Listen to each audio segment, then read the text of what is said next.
ओम शांति। 2 सितंबर 2024 के ईश्वरीय महावाक्य। पहले सुनते हैं मुरली के मुख्य पॉइंट्स। बाबा ने कहा, अभी तुम गुप्त रीति अपने ही तन मन धन से खर्च कर अपने लिए राजधानी स्थापन करते हो। जो करेगा वह पाएगा, जो नहीं करते वह पाएंगे भी नहीं। जैसे बाप गुप्त है, ऐसे नॉलेज भी गुप्त है, और फिर तुम्हारा पुरुषार्थ भी गुप्त है। यहाँ तो चुप रहना है। इसलिए बाबा गीत कविताएं आदि भी पसंद नहीं करते हैं। शांति से चलते फिरते तुम्हें बाप को याद करना है और सृष्टि चक्र बुद्धि में फिराना है। फिर बाबा ने कहा, यह तुम्हारा अंतिम जन्म है, इसलिए पवित्र बनो। इसके लिए एक बाप से योग लगाओ। जब देह सहित देह के सब संबंध छोड़ एक बाप से योग लगाओ, तब तुम्हारे पाप कटे। और तो कोई उपाय है नहीं। एक दो को भी याद दिलाना चाहिए ताकि उनके भी पाप कटें।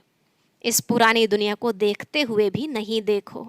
यहाँ तो सब दुख देने वाले हैं। तुम्हारा ममत्व नई दुनिया से होना चाहिए।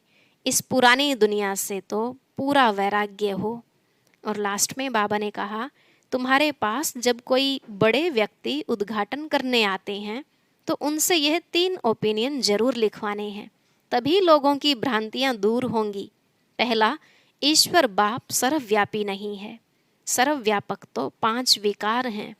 दूसरा, गीता का भगवान परम पिता परमात्मा शिव है, वही बाप टीचर सर्व का सद्गति दाता है। और तीसरा, पतित से पावन बनाने वाली कोई नदी नहीं बल्कि एक बाप ही है। ऐसी ऐसी ओपिनियन जब लिखे तभी तुम्हारी विजय हो। अब सुनते हैं महावाक्यों को विस्तार से। बाबा ने कहा, मीठे बच्चे, जैसे तुम्हें निश्चय है कि ईश्वर सर्वव्यापी नहीं, वह हमारा बाप है, ऐसे दूसरों को समझाकर निश्चय कराओ, फिर उनसे ओपिनियन लो। प्रश्न, बाप अपने बच्चों से कौन सी बात पूछते हैं जो दूसरा कोई नहीं पूछ सकता है? उत्तर, बाबा जब बच्चों से मिलते हैं तो पूछते हैं, बच्चे पहले तुम कब मिले हो? जो बच्चे समझे हुए हैं वह झट कहते हैं, हाँ बाबा, हम 5000 वर्ष पहले आपसे मिले थे। जो नहीं समझते हैं वह मूंझ जाते हैं। ऐसा प्रश्न पूछने का अक्ल दूसरे किसी को आएगा भी नहीं। बाप ही तुम्हें सारे कल्प का राज समझाते हैं। ओम शांति। रूहानी बच्चों प्रति रूहानी बेहद का बाप समझाते हैं। यहाँ तुम बाप के सामने बैठे हो। घर से निकलते ही इस विचार से हो कि हम जाते हैं शिव बाबा के पास, जो ब्रह्मा के रथ में आकर हमको स्वर्ग का वर्षा दे रहे हैं। हम स्वर्ग में थे, फिर 84 का चक्र लगाकर अभी नर्क में आकर पड़े हैं। और कोई भी सत्संग में किसकी बुद्धि में यह बातें नहीं होंगी। तुम जानते हो, हम शिव बाबा के पास जाते हैं, जो इस रथ में आकर पढ़ाते भी हैं। वो हम आत्माओं को साथ ले जाने आए हैं। बेहद के बाप से जरूर बेहद का वर्षा मिलना है। यह तो बाप ने समझाया है कि मैं सर्वव्यापी नहीं हूँ। सर्वव्यापक तो 5 विकार हैं। तुम्हारे में भी 5 विकार हैं, इसलिए तुम महान दुखी हुए हो। अब ईश्वर सर्वव्यापी नहीं है, यह ओपिनियन जरूर लिखवाना है। तुम बच्चों को तो पक्का निश्चय है कि ईश्वर बाप सर्वव्यापी नहीं है। बाप सुप्रीम बाप है, सुप्रीम टीचर है, गुरु भी है, बेहद का सद्गति दाता है, वही शांति देने वाला है। और कोई जगह ऐसे ख्याल कोई नहीं करता है कि क्या मिलना है। सिर्फ कनरस रामायण गीता आदि जाकर सुनते हैं, बुद्धि में अर्थ कुछ नहीं। आगे हम परमात्मा सर्वव्यापी कहते थे, अब बाप समझाते हैं यह तो झूठ है, बड़ी ग्लानि की बात है। तो यह ओपिनियन भी बहुत ज़रूरी है। आजकल जिनसे तुम ओपनिंग आदि कराते हो वह लिखते हैं, ब्रह्मा कुमारियाँ अच्छा काम करती हैं, बहुत अच्छी समझानी देती हैं, ईश्वर को प्राप्त करने का रास्ता बताती हैं। इससे लोगों के दिल पर सिर्फ अच्छा असर पड़ता है। बाकी यह ओपिनियन कोई भी नहीं लिख कर देते कि दुनिया भर में जो मनुष्य कहते हैं ईश्वर सर्वव्यापी है, यह बड़ी भूल है। ईश्वर तो बाप, टीचर, गुरु है। एक तो मुख्य बात है यह। दूसरा फिर ओपिनियन चाहिए कि इस समझाने से हम समझते हैं गीता का भगवान श्री कृष्ण नहीं है। भगवान कोई मनुष्य या देवता को नहीं कहा जाता है। भगवान एक है, वह बाप है। उस बाप से ही शांति और सुख का वर्षा मिलता है।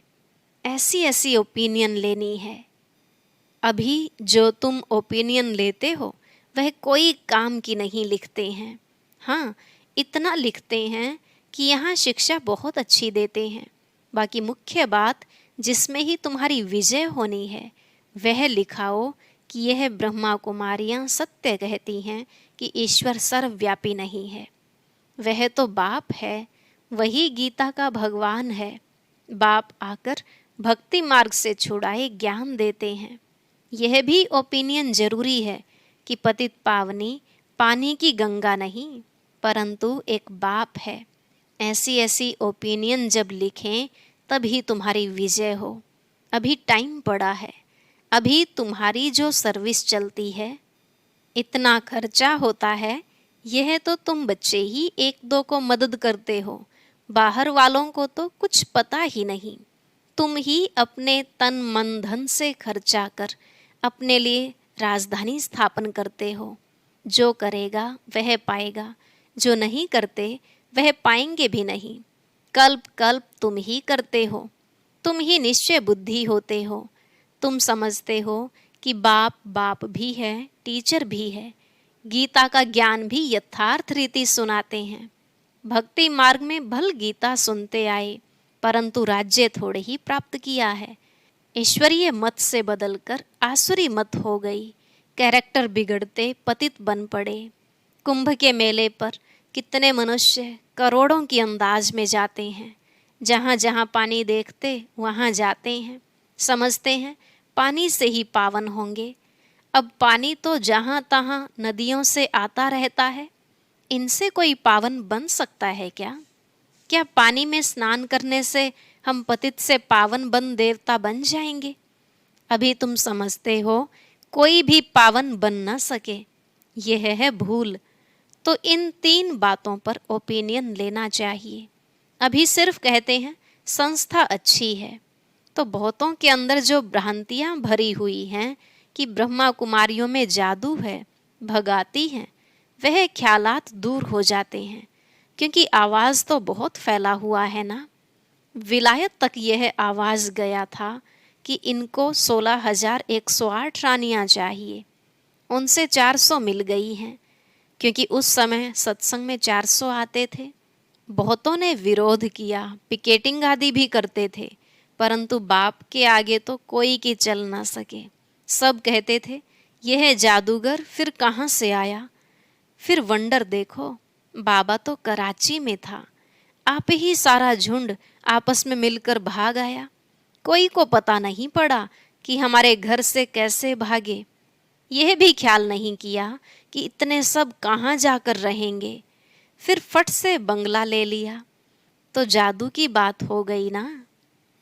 अभी भी कहते रहते हैं यह जादूगर नहीं है। ब्रह्मा कुमारियों के पास जाएंगे तो फिर लौटेंगे नहीं। यह स्त्री पुरुष को भाई बहन बनाती हैं। फिर कितने तो आते ही नहीं हैं। अभी तुम्हारी प्रदर्शनी आदि देखकर वह जो बातें बुद्धि में बैठी हुई हैं वह दूर होती हैं। बाकी बाबा जो ओपिनियन चाहते हैं वह कोई नहीं लिखते। बाबा को वह ओपिनियन चाहिए, यह लिखें कि गीता का भगवान श्री कृष्ण नहीं है। सारी दुनिया समझती है श्री कृष्ण भगवानुवाच, परंतु श्री कृष्ण तो पूरे 84 जन्म लेते हैं। शिव बाबा है पुनर्जन्म रहित।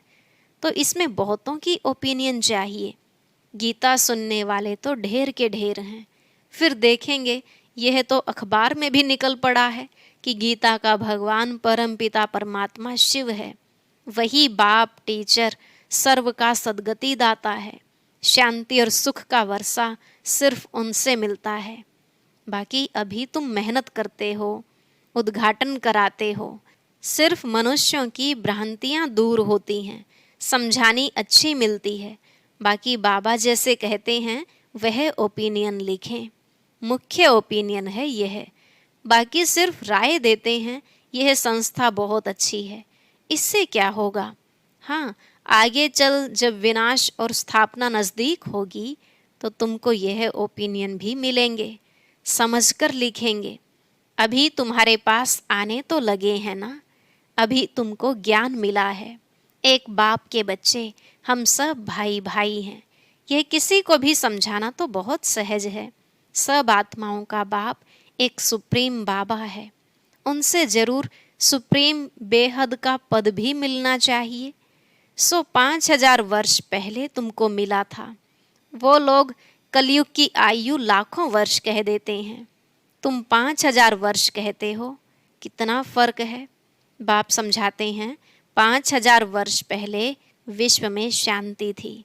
यह एम ऑब्जेक्ट सामने खड़ी है, इनसे राज्य में विश्व में शांति थी। यह राजधानी हम फिर स्थापन कर रहे हैं। सारे विश्व में सुख शांति थी, कोई दुख का नाम नहीं था। अभी तो अपार दुख हैं। हम यह सुख शांति का राज्य स्थापन कर रहे हैं अपने ही तन मन धन से, गुप्त रीति।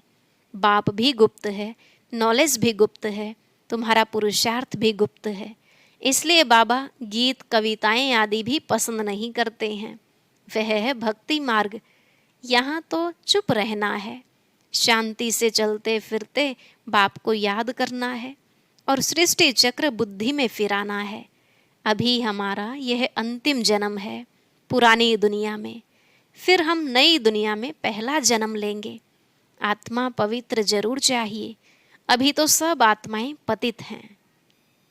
तुम आत्मा को पवित्र बनाने के लिए बाप से योग लगाते हो।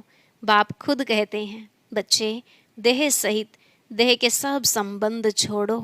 बाप नई दुनिया तैयार कर रहे हैं, उनको याद करो तो तुम्हारे पाप कट जाएं।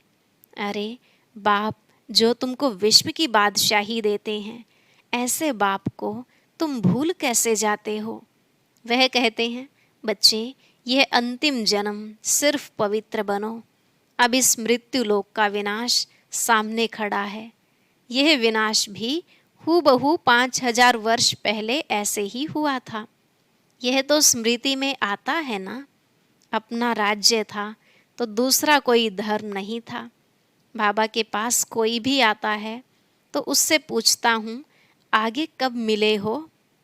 कोई तो जो समझे हुए हैं वह झट कह देते हैं 5,000 वर्ष पहले।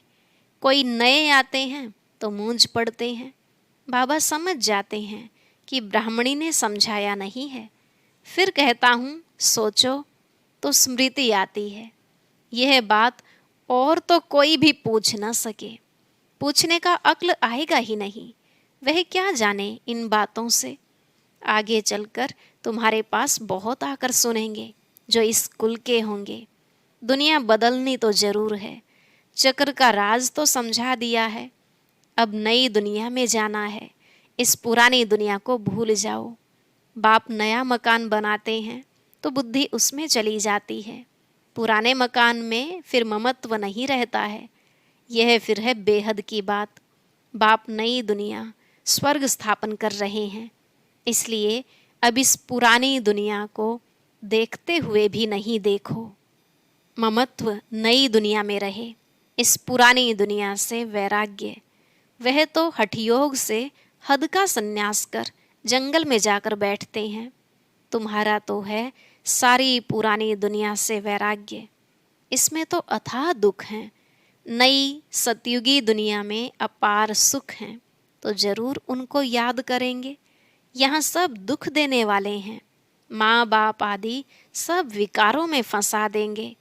बाप कहते हैं काम महाशत्रु है, उनको जीतने से ही तुम जगत जीत बनेंगे। यह राजयोग बाप सिखलाते हैं, जिससे हम यह पद पाते हैं। बोलो, हमको स्वप्न में भगवान कहते हैं पावन बनो तो स्वर्ग की राजाई मिलेगी। तो अब मैं एक जन्म अपवित्र बन अपनी राजाई गंवाऊंगी थोड़े ही। इस पवित्रता की बात पर ही झगड़ा चलता है। द्रौपदी ने भी पुकारा है, यह दुशासन हमको निर्वस्त्र करते हैं। यह भी खेल दिखाते हैं कि द्रौपदी को श्री कृष्ण 21 साड़ियाँ देते हैं।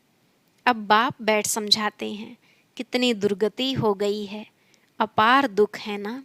सतयुग में अपार सुख था, अब मैं आया हूँ अनेक अधर्म का विनाश और एक सत धर्म की स्थापना करने।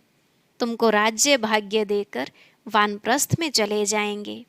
आधा कल्प फिर मेरी दरकार ही नहीं पड़ेगी, तुम कभी याद भी नहीं करेंगे।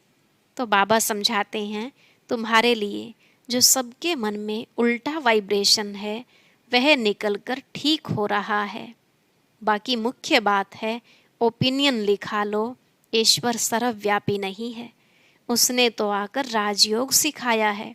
पतित पावन भी बाप है, पानी की नदियाँ थोड़ी ही पावन बना सकेंगी। पानी तो सब जगह होता है। अब बेहद का बाप कहते हैं, अपने को आत्मा समझो, देह सहित देह के सब संबंध छोड़ो। आत्मा ही एक शरीर छोड़ दूसरा लेती है। वह फिर कह देते आत्मा निर्लेप है, आत्मा सो परमात्मा। यह है भक्ति मार्ग की बातें। बच्चे कहते हैं, बाबा याद कैसे करें? अरे अपने को आत्मा तो समझते हो ना। आत्मा कितनी छोटी बिंदी है, तो उनका बाप भी इतना छोटा होगा। वह पुनर्जन्म में नहीं आता है, यह बुद्धि में ज्ञान है। बाप याद क्यों नहीं आएगा? चलते फिरते बाप को याद करो। अच्छा बड़ा रूप ही समझो बाप का, परंतु याद तो एक को करो ना, तो तुम्हारे पाप कट जाएं।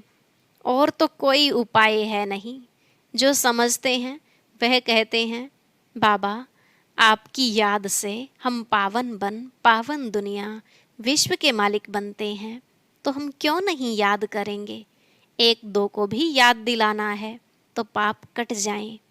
अच्छा मीठे मीठे सिकलधे बच्चों प्रति माता पिता बाप दादा का याद प्यार और गुड मॉर्निंग।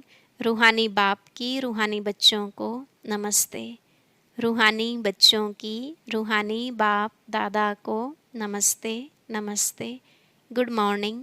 शुक्रिया बाबा, शुक्रिया। धारणा के लिए मुख्य सार।